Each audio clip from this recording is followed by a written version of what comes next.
Oh hey, so you know when people don't help a situation at all? Hey, can you help me pick up some of these boxes? Nah, I'm not gonna help you. Not exactly what I meant, but I was at the supermarket 10 minutes ago and I was getting rung up. I had to buy chicken and eggs. So, the mamas and the babies. But that's neither here nor there. That's a really stupid phrase. What does that even mean? Anyway, so the cashier was ringing me up and I said, hey, how are you? And she was like, okay, how are you? And then she rang me up and I said, thank you. And she said, thank you. Let me explain. So my receipt was printing and this middle-aged white guy with like a mustache, a white mustache. Maybe he was like, I don't know, 60? Is that middle age? I don't know. Do people live to 120? They do. Science. So, my receipt's printing, right? So before my transaction's done, this guy just stares at the cashier's name tag and he goes, how do you pronounce that? As if it weren't her name. I mean, not even like, oh, how do you pronounce your name? No, how do you pronounce that? Even less entitled to that information at this point. I'm just here, like, just witnessing, just bearing witness, being witness. And as she's handing me my receipt, she goes, Keisha.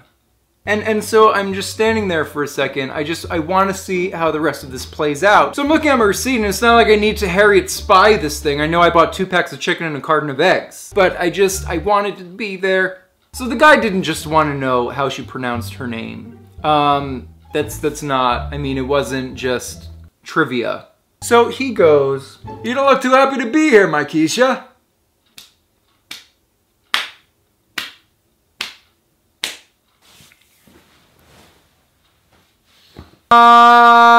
Just in the words of Mike Falzone, hey, don't. Hey, don't. Hey, don't. Okay? I mean, in what world does that observation announcement help anything? So I look back at him before I leave, and I'm like, I don't think that helps. Come here. Let me tell you something. Stop it. Okay, let me clarify something. She didn't look chipper. It wasn't like she was at Disneyland, okay? Which, I mean, you're working and you're dealing with people all day. So, I mean, you know, you don't want your cashier to be rude, but she wasn't rude. Maybe someone just died and she had to work. You don't know what happened. My point is, you don't know what's going on in someone else's life. Unless you have like a superpower where you can like read people's minds and like absorb all of their memories. Which, mustache guy, do you have that? Probably not. You didn't even touch her skin. Like, how would you absorb her memories? It makes no sense. Like, people can't do that like just through the air. Like, that's not even possible. But that doesn't help anything. Even aside from the fact that my cashier, Keisha, that is really good alliteration, was maybe a little sad, but not rude. I don't think his intentions were to cheer her up. I think his intentions were to ridicule her. So what should you do if you see a cashier or someone working somewhere and they don't look happy? Nothing. You know what you should do? Be nice. Say hello, how are you? Smile. Don't get defensive if they're not in a particularly great mood that day. Hey, here's the thing. Don't leave your house thinking that people owe you something. So maybe she wasn't grinning ear to ear upon your arrival. I mean, guy, have you ever had a bad day before? Or do you poop rainbows and drive a cloud? I mean, are you a perfect unicorn? What's up, Superwoman reference? Like, don't point out other people's insecurities or any bad things for your own giggles. Why? Why do people do that? Telling a stranger to smile when they're not having a good day is not going to make them smile. You know what might? Smiling.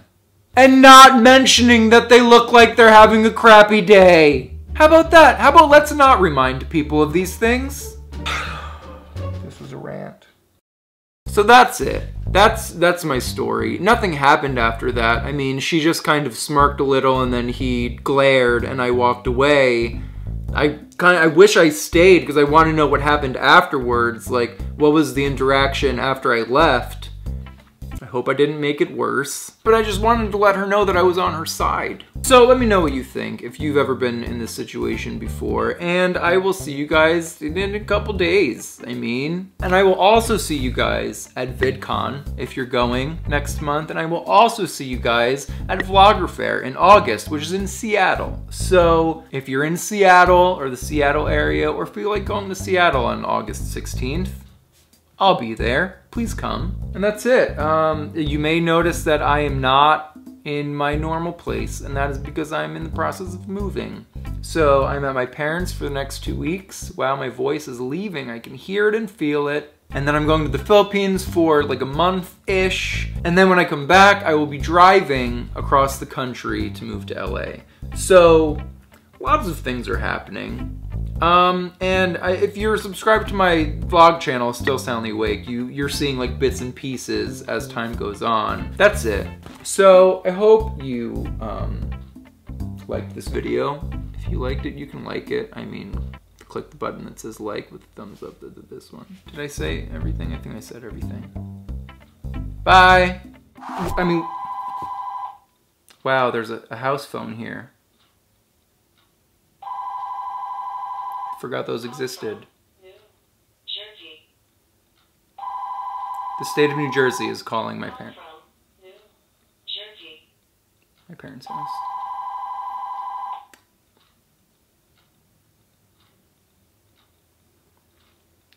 Thank you. Swallow. Like lots and lots of Starbucks. Oh, wow. What do you think I was gonna say? Ew! How many bras falling off? Oh my god, your boobs are so big. Thanks, that's another tip to become popular.